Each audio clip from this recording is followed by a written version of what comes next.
26 crazy never again stories. According to Reddit, number 26.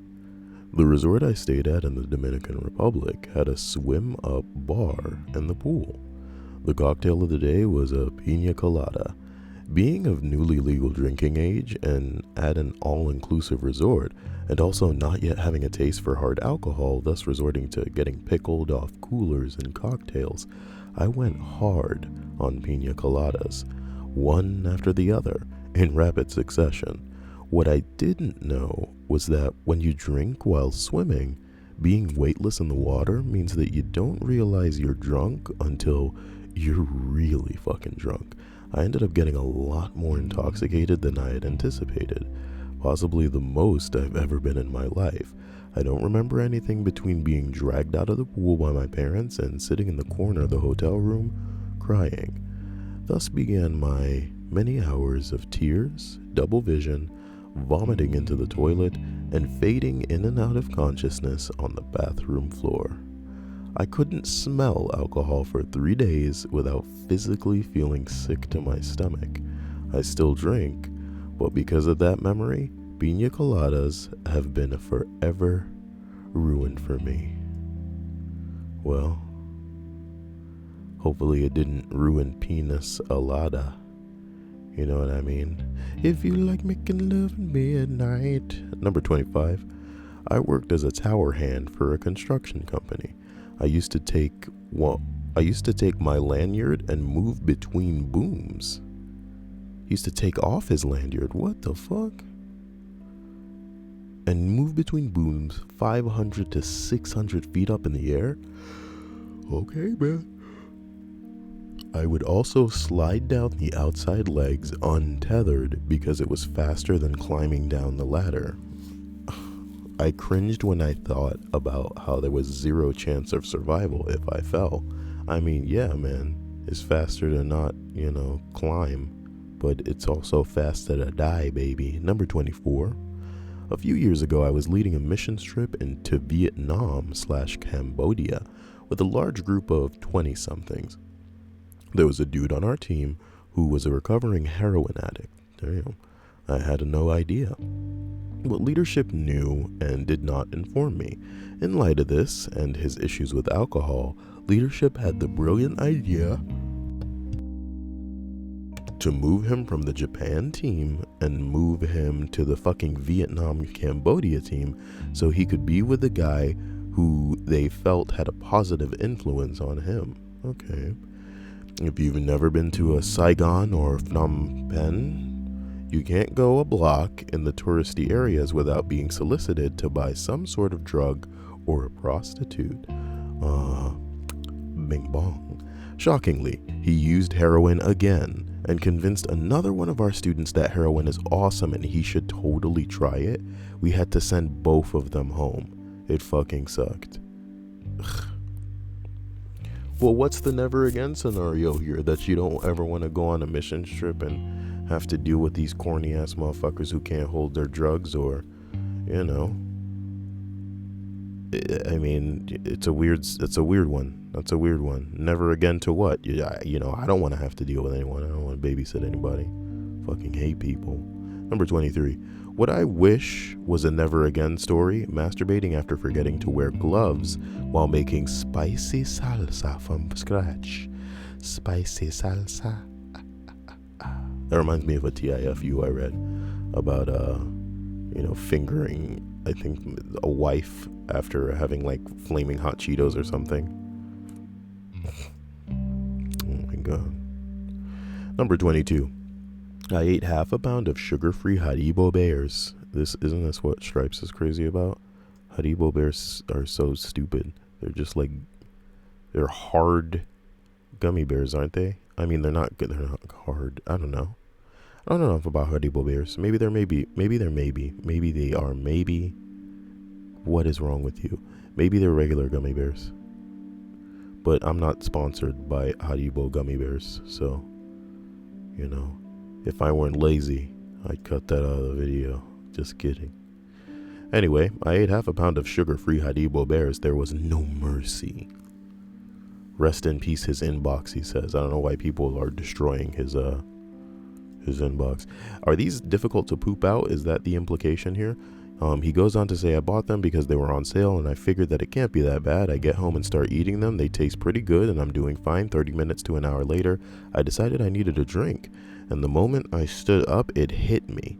I had what I felt like a ball of fire in my gut and I ran to the bathroom. The second my ass hit the seat, I sprayed with the force of a truck going downhill.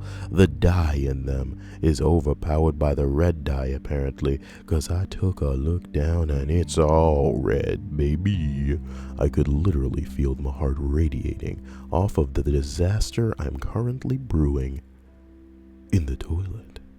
About 30 minutes of pain later, I think it's all over. I stand up and nope, get ready for round 2. Fight!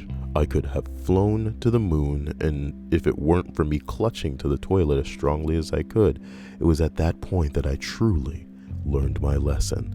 The spraying was back, and this time it brought friends. Imagine a waterfall with coconuts falling down the falls.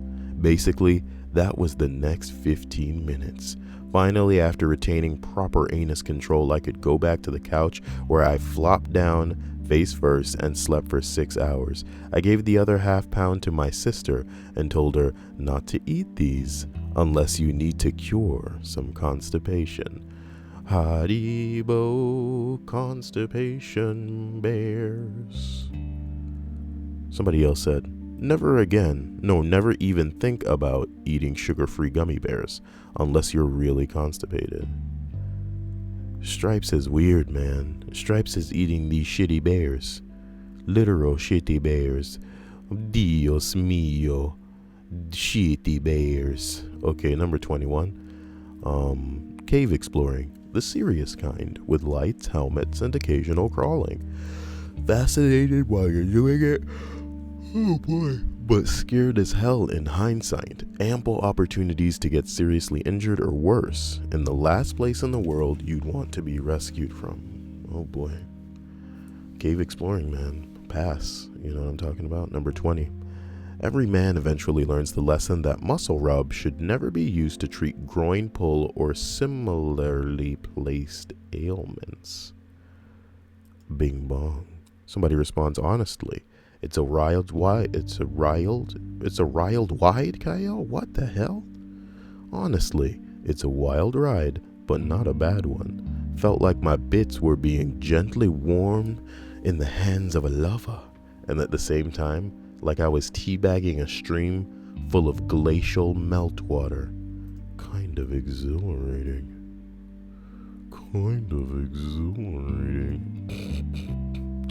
Number 19, guys. Back in the day before soft contact lenses, you were supposed to clean them with hydrogen peroxide and then use a special neutralizer tablet afterwards.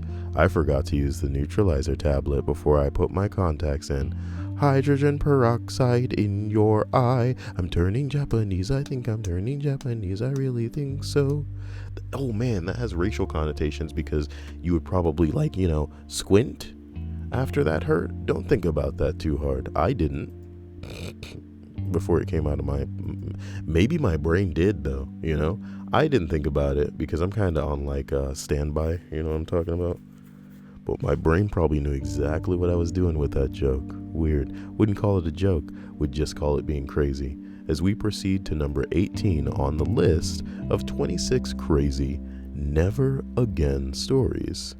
Number 18 reads as follows. Write a fucking book, why don't you? Being young and stupid enough to drink whatever mixed drinks my friend were handing me at the bar when I was in college, this was about 8 years ago and I was probably 22 at the time. Before this, I had only ever really had beer. My friend knew the bartender at the place we were hanging out at, and she was making the drinks way too strong. I remember one of the last drinks I had that night was called Adios, motherfucker. After we left the bar, I'm told I refused to stick with the group and ended up walking a few miles to the other side of town because I'm a complete idiot. At some point I realized I was super drunk and literally called the police on myself because I was sick, puking, and lost. They ended up calling an ambulance. I had no insurance at the time, and it cost me $600. Sounds like you got off easy. You know what I mean? $600. Apparently, when you're that drunk, the police won't just take you home. Didn't expect that and paid the price. Look, everybody in the comment section is saying people have commented that $600 is cheap for an ambulance ride. The bill from the hospital was huge and actually fucked up my credit score because I was broke. You know, get over it, my nigga. If you out there living that life where you stupid enough to drink so hard that you wandering across town alone and calling the police on yourself, like you're all right. You know, you're gonna be able to handle that. Number 17. I wonder what's inside the medicine capsules. What if I just eat that directly instead of swallowing the pill? Empties onto tongue and promptly gags. Never again. A response to that reads, you need to be careful with that. With some medicines that are designed to be time released, that is a good way to overdose. Oh. Can you imagine? And then the comment chain continues, tastes like ass, dies. Those are his last words. Comment chain continues, awful way to go, to be sure. I wouldn't want the last thing I tasted as I died to be ass. Well, yeah, no, not ass. Somebody said, what if it was really good ass? Somebody said, like the kind worth dying for. An ass worth fighting for. Get me out of here. Number 16. I was offered a Lay's potato chip covered in what I was told was blueberry sauce. Gross but bearable. I put the whole goddamn thing in my mouth and it turned out to be blueberry ghost pepper sauce. Screw that guy. That sounds disgusting. Bravado's ghost pepper and blueberry hot sauce. Who the hell, guys? Who wants blueberry hot sauce? What the fuck kind of world we living in? People are making money off of the craziest things, but I'm not making no damn money. They go to Patreon now. Patreon.com/Kai, yeah. Seriously, I made a Patreon. I have one patron. I'm so excited about that. They're a badass. They don't even know it. They get that good shit. You don't worry about that. Number 15 here. Blueberry fucking what? Number 15. Just came back from a 3-week backpacking trip with 5 other people. The trip was just originally 3 others, my boyfriend, brother, and cousin, but 2 friends wanted to join. Jesus fucking Christ. You gotta keep those trips intimate and preferably with family. The 2 add-ons didn't want to do any of the same stuff we did. Couldn't keep up, didn't want to try any local food, complained about walking, only packed flip-flops, commented after 30 minutes at the Louvre that this was just a bunch of paintings, etc., etc. Worst mistake. The original squad all chanted never again at least 50 times each the entire trip. So yeah, never again. It doesn't really sound like the problem is the fact that there were 2 add-ons so much as the fact that they were basic as hell and fucking childish. You're out getting cultured and experiencing the world, and you're getting people commenting about how they don't want to walk, they don't want to try the local food, and how this is just a bunch of paintings. These are problems that you'd experience out of basics, not like just bad friends,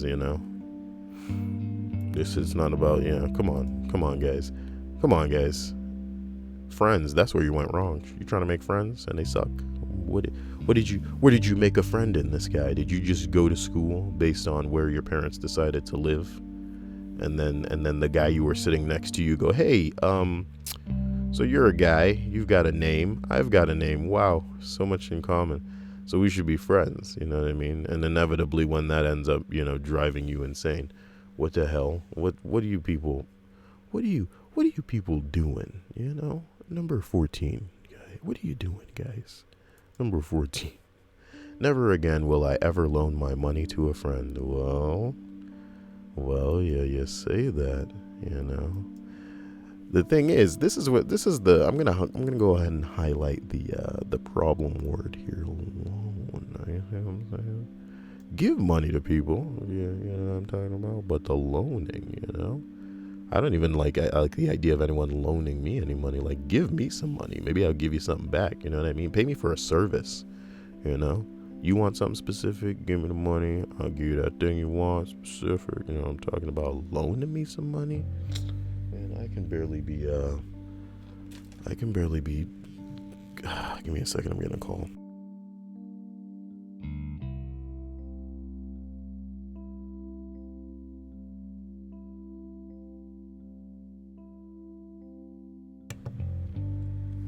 Number 13. I drank an entire bottle of whiskey by myself. I know many people can handle it. I know now that I'm not one of those people.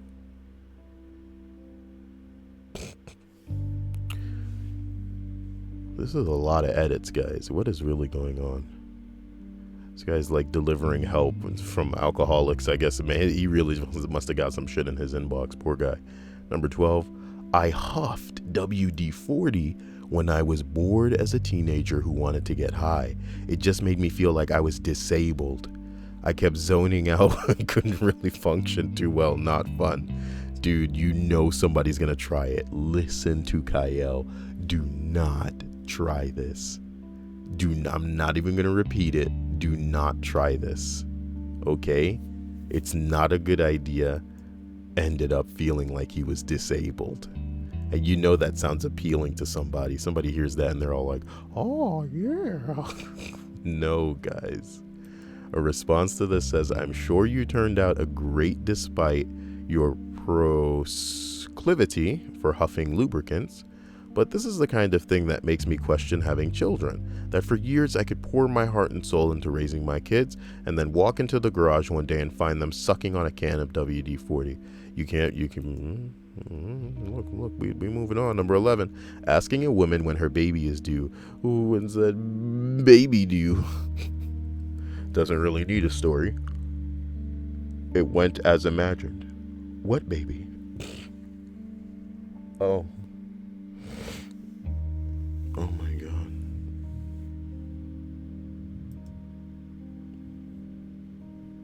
Somebody said, God, this reminds me of a cringy story from my elementary years. A bigger kid in class got cast as Santa Claus in a school play. I walked to the biggest girl in the classroom and asked if she tried out for Mrs. Santa Claus. She asks, why? Immediately says, 'cause you're fat. As the words left my mouth, so did my lunch. She punched my square in the balls. That's what it says. It says my square. I can't catch them all, guys. I often try to, auto edit what I'm reading to make more sense. And it should have been read because she punched me square in the balls, but she punched my square in the balls. Let's call a man's junk a square now. She punched my square in the balls, which I rightfully deserved. I'm sorry, Sandy. I was young, stupid, and didn't have a filter. I love a woman who will just punch somebody. I'm fat. You know what I mean? Take this, balls. Number 10. I don't drink Southern Comfort anymore. I don't remember why, and that's part of the reason. Ugh. That's nice and concise. Somebody said I can relate to this. Southern Comfort was my favorite drink for years, then suddenly it wasn't. I genuinely don't think anything crazy happened the last night I drank it. It was just a drunken night at a small house party, but just the smell of SoCo has turned my stomach ever since. It smells a bit like puke.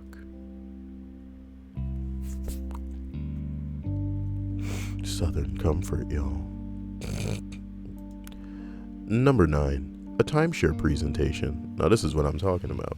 If you've ever been in the midst of any of this corny ass crap, then y'all really know.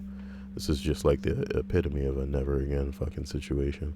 I know what the hell it's like. I know what hell is like. 8 hours of my life I'll never get back. And of course, the free trip was impossible to get. We will call you on Monday sometime in the next 2 months. and you need to fly out on Tuesday and come back Wednesday. Somebody said they went to a timeshare presentation in Mexico.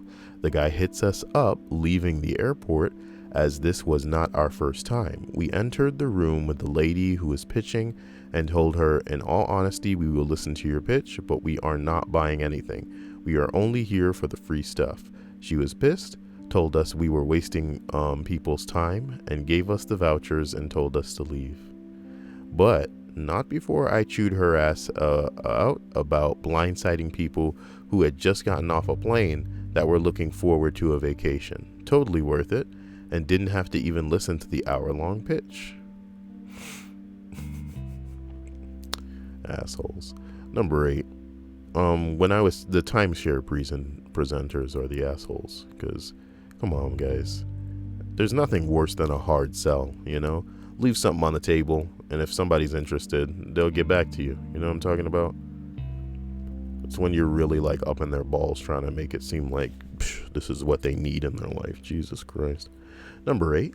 When I was 6, I distinctly remember my mom saying, "Don't lick that grill, Aaron, or it will really hurt." I licked it. Oh my God, I love it. I love it. Somebody responds, "You licked the grill," spelled LIKNGRIL, which honestly would mean in internet slang, you like the grill. You like the girl, right? But honestly, it's probably better you lick the girl. Yeah. You lick the girl.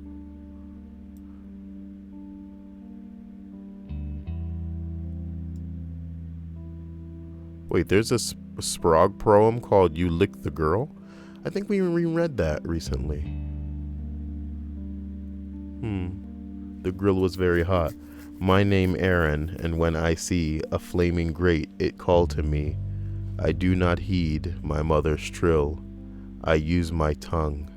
I lick the grill. Oh my God. What is the poem that he's referencing, though? Somebody said, "You done fucked up, AA Ron." Somebody linked the thing that I was asking for. My name is Dog, and when I see a little pal, a friend for me, beneath the ground, inside a hole, I come up close. I lick the mole. Ew. Blueberry, yeah, double eel with this blueberry hot sauce. Ew, nigga, what the fuck? Okay. Oh my God. Guys, number 7 on the list of 26 crazy never again stories. Did I just say 6 when I meant 7? God damn it. No, I said 7, and I said 26. Number 7. I was younger and way more stupid. Got the chance to score meth. Oh my God, guys. Never do meth. What the hell? Anybody listening to this do meth? Nah, man, because y'all are busy out securing that next score. Don't do meth, because you'll do anything for it. Jesus Christ. When I was younger and way more stupid, I got the chance to score meth and decided to get some to see what the hoopla is all about. I loaded up 0.3 G that I bought and chased the white dragon. I spent the next 22 hours alternating between jerking off and being on all fours all around my house, trying to find meth crumbs behind the fridge that must have mysteriously gotten there while I brought the baggie from the front door straight to my room. Shit's nasty, man. Somebody said, "Do you hear that, kids? Do meth once and you turn into Golem." That meth is precious. Somebody else responds, "Yeah, I'd like to go back to 2 minutes ago when I didn't have the mental image of Golem polishing his precious." This is my favorite innuendo, somebody says. Yeah, Golem polishing that precious. Filthy hobbitses. Okay. Number 6. I was once in a bet to do an apple juice challenge, in where I had 30 minutes to drink a gallon of apple juice. Not too hard, right? Easy $5 to be made? Not so much. What my asshole friends didn't tell me is that when you drink so much apple juice in just such a small amount of time, it all needs to exit the body, butthole style. Butthole style? Say it with me, man. Butthole style. Butthole style. What followed were the most intense volcano blasting a-hole destroying hours of my life. It was like a fire hose sprayed acid that some dickhead lit on fire. I didn't complete the challenge, I lost $5, and I even paid for the apple juice. Never fucking again. Apple juice, never again. Apple juice. Idiots. Number 5, man. I was the designated driver for my son's 21st birthday. He was out with dad and about 10 of his close friends, so I was pretty busy driving back and forth, schlepping them all home. Finally, I get the call from dad that it's time and our son needs to go home. My son is in the back seat with one of his friends when I feel a hand come from behind and grope my boob, then quickly moves down my inner thigh.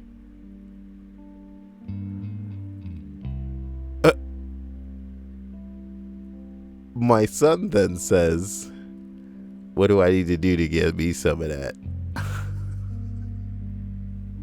We don't talk about that night.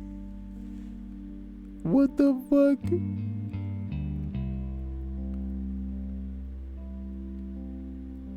Oh my god.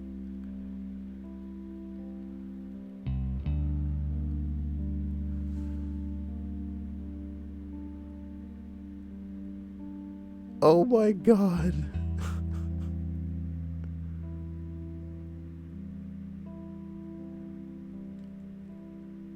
Oh my god. This is, somebody said, holy fuck. This is a gnarly one. Somebody said he'd have to break his arms. A broken arms reference on Reddit. Wow. Okay. Number 4. I rode an Amtrak train from New Orleans to Washington, D.C. I thought I was a prodigy by choosing coach seating over a sleeper car or flying, as I was saving money by doing so. Jump forward to 25 hours in the same seat, dude next to me pulling a Germany versus Poland invasion of the armrest, baby screaming all night in the back of the car, and I couldn't sleep. The toilet situation had deteriorated on board to the point where I would use elbows and my boots to open and close the door and flush the toilet, as the fellow riders were baffled by the concept of flushing and utilizing a trash bin for paper towels. Can we not? I've been awake 24 hours by this point, and it's 3:45 a.m. If I ever do this, it's gonna be in a sleeper car. Fuck the savings. Murder on the Orient Express had the right idea. Oh boy. Somebody said there's a train that goes from Washington State to Chicago called the Empire Builder.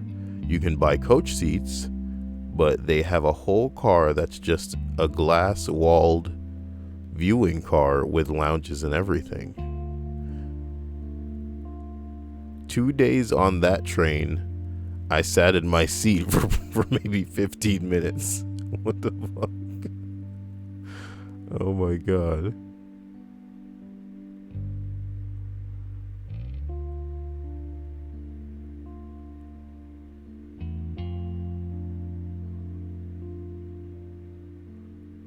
Interesting. Anyway, number 3, guys. I've told this story before, and it's probably not the type of story you were expecting, but it fits the question, so here you go. So this requires a bit of backstory. When my wife and I first got together, we lived in a tiny apartment and shared a twin bed. The situation continued even after she got pregnant. This, of course, substantially reduced my sleeping area.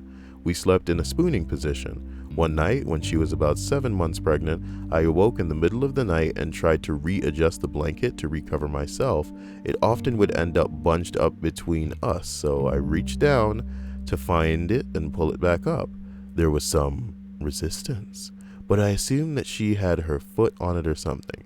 So I pulled harder and kept pulling, assuming that it would come free any second now. At this point, my wife turned her head around and angrily asked what the fuck I was doing. Turned out that I was not pulling the blanket. I had grabbed the back of her underwear and was forcefully pulling them up her ass crack. I broke out laughing and could not stop for quite a while. She was substantially less amused and even less after my explanation, so the mistake I will never make again is... oh boy. Never tell an angry, rudely awoken pregnant woman that you mistook her underwear for a blanket, especially if you're laughing hysterically at the time. Oh my god.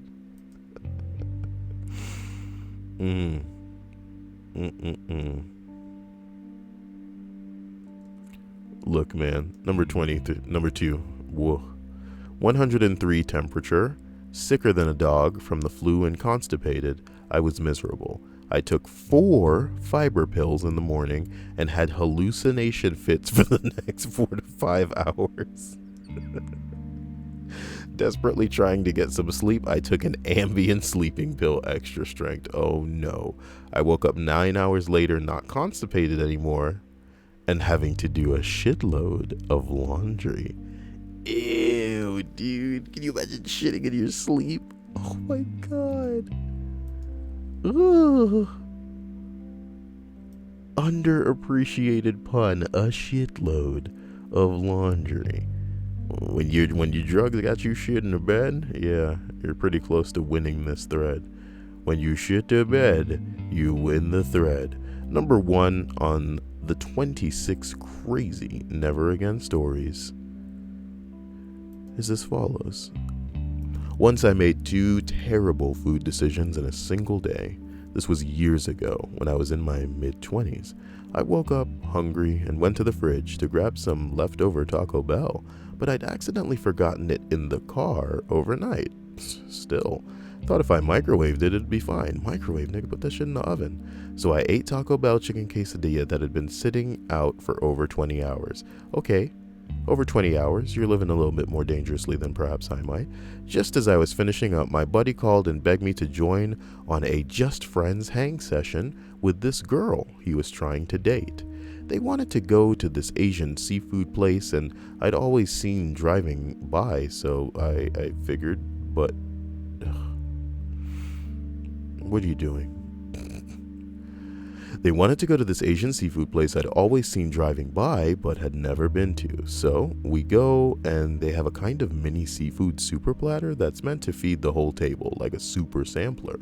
We get that. It's supposed to feed 6, but we finish it off as a party of 4. That afternoon, it began.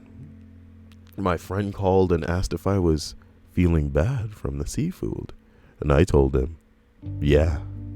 But it was probably something from earlier the day. For me. He said, yeah, we are all feeling a little queasy too, but we've got tickets tonight, so we're just gonna drink water and go for it. I got a date. Woo. I wished him luck and went back to Fallout 3. Oh man, that dates the story, because Fallout 3 came out quite a while ago, ladies.